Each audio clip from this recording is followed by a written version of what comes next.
There is a war happening inside you right now.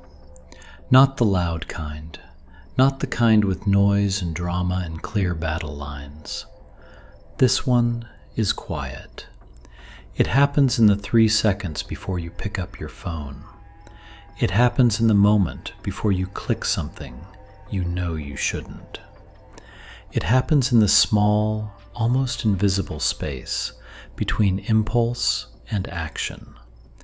That tiny gap where your whole life is actually being decided. Most people never notice that gap. The impulse arrives and the action follows so quickly it feels automatic, like breathing, like gravity.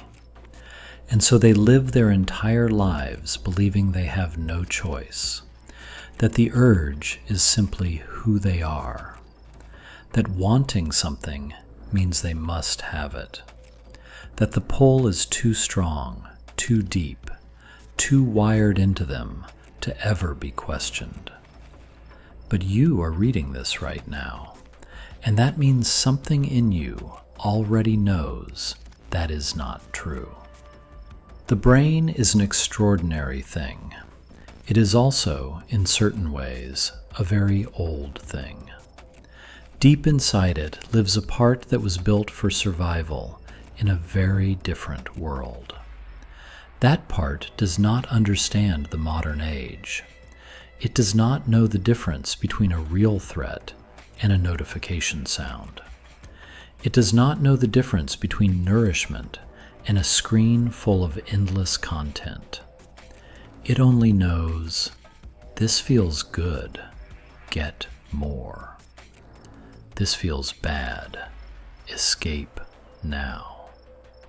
It is fast, it is powerful, and for most of human history, it kept us alive. But we no longer live in that world. We live in a world that has been engineered, deliberately, brilliantly, ruthlessly engineered, to exploit exactly that ancient wiring. Every app, every algorithm, every flashing light and endless scroll has been designed by very intelligent people to keep that old part of your brain in permanent activation, to keep you reaching, keep you clicking, keep you consuming. Because your attention is worth money to someone, and they are very good at taking it. Lust, in the broadest sense, is not just about desire for another person. It is the hunger that does not know when it is full. It is the part of you that reaches for the next thing before the current thing is even finished. It is the part that needs more, louder, faster, stronger, and then feels strangely empty the moment it arrives. That emptiness is not an accident. It is the design. Because an empty person keeps reaching, and a reaching person keeps consuming. This is the war, and it is winnable. Not by crushing yourself, not by shame or white-knuckled willpower, but by understanding first what you are actually up against. There was a man named Omar who considered himself a disciplined person. He woke up early, he exercised, he worked hard. By most visible measures, his life looked ordered and purposeful. But every night, alone, he would sit down for what he told himself would be 30 minutes of relaxation, and lose 3 hours. Not to anything meaningful, to the pull. Video after video, scroll after scroll. Sometimes things that left him feeling hollow and slightly ashamed, though he could never quite name why. He told himself it was harmless. He told himself everyone did it. He told himself he would stop when things calmed down at work, when he was less stressed, when he had more time to focus on himself. The conditions for stopping were always just slightly over the horizon. What Omar did not understand was that he was not choosing those nights. Something else was choosing for him. The version of Omar who sat down at 9 o'clock in the evening was not the same Omar who had woken up with intentions at 6 in the morning. He was tired. His willpower was depleted. His defenses were low. And the machine knew exactly when to come for him. The turning point came for Omar not through a dramatic revelation, but through one small, honest question he asked himself one morning. He wrote it in a notebook. The question was, does this thing I keep returning to make me more of who I want to be, or less? He sat with that question for a long time, and the answer, when it came, was very quiet and very clear. Less. Always less. That word changed something in him. Not instantly, not perfectly, but it planted something real. Think about your own version of Omar's evenings. Think about the thing you return to, not because it fills you, but because it temporarily quiets something. The boredom, the loneliness, the low hum of anxiety that you cannot quite name. The urge is rarely about what it appears to be about on the surface. It is almost always a response to something underneath. Hunger for connection, need for stimulation, avoidance of a feeling that feels too large to face. The urge is a messenger, even when the message is wrapped in something destructive. There is also the story of a young woman named Priya who had grown up in a house where emotions were not discussed. She learned very early that feelings were inconvenient things, best managed rather than experienced. So she became an expert manager. She was productive, focused, capable, and she was always slightly numb. Her urge was not what most people would call lust. It was food. Not hunger, the emotional kind of eating that fills a space that food was never meant to fill. She ate when she was anxious. She ate when she was lonely. She ate in the car, alone, in a way she never did in front of other people. And afterward, the familiar companion, shame. What Priya discovered, slowly and painfully and beautifully, was that the eating was not the problem. The eating was the solution she had invented for a problem she had never been allowed to name. The moment she began, gently, with help, to name the actual feeling underneath, the grip of the urge began to loosen. Not because she had more willpower, but because the urge no longer had to carry the full weight of everything unspoken inside her. Your urges are not your enemy. They are signals.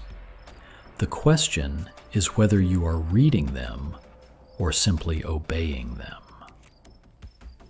So what does it actually look like to win this?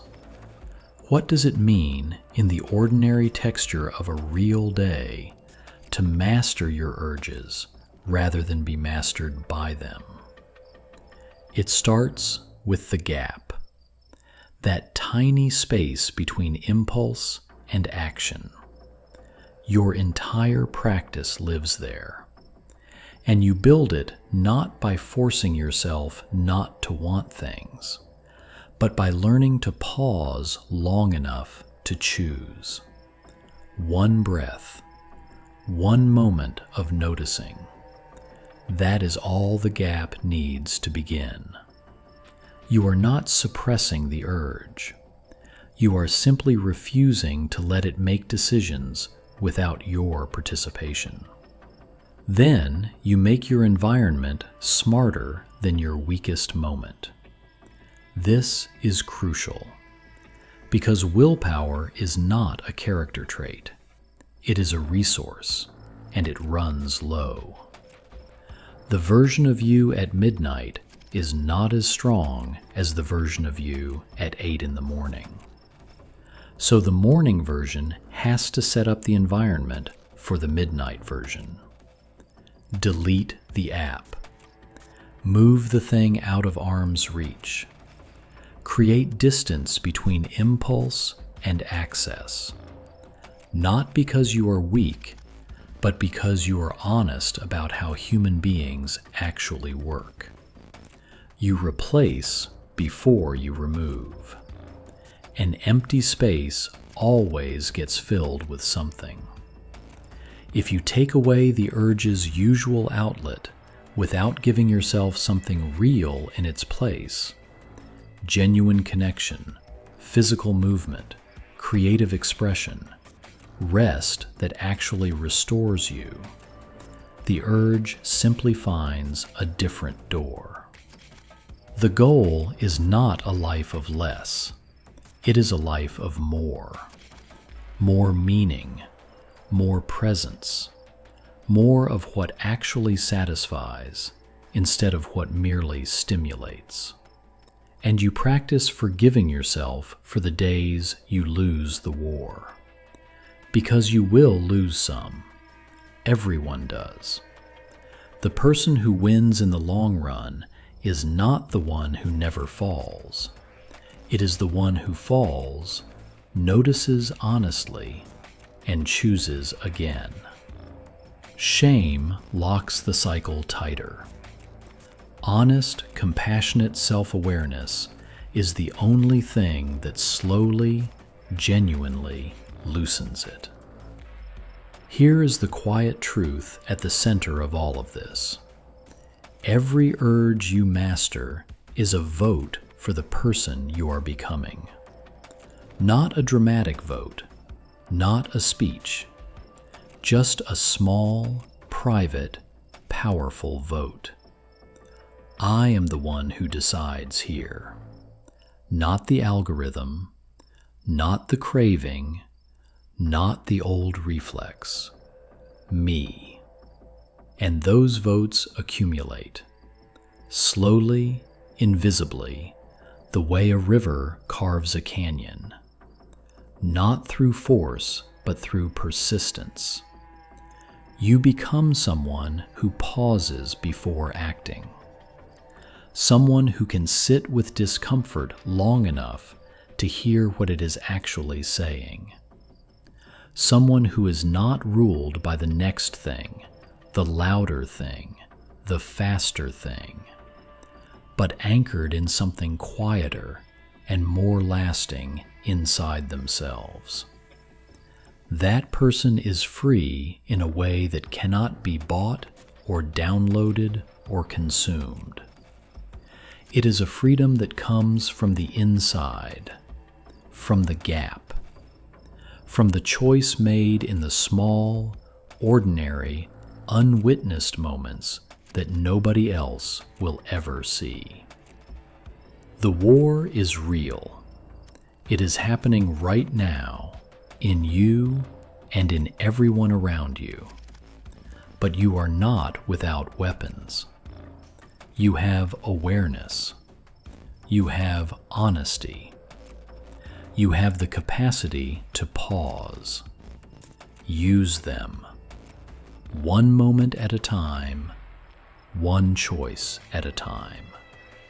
That is enough. That is everything.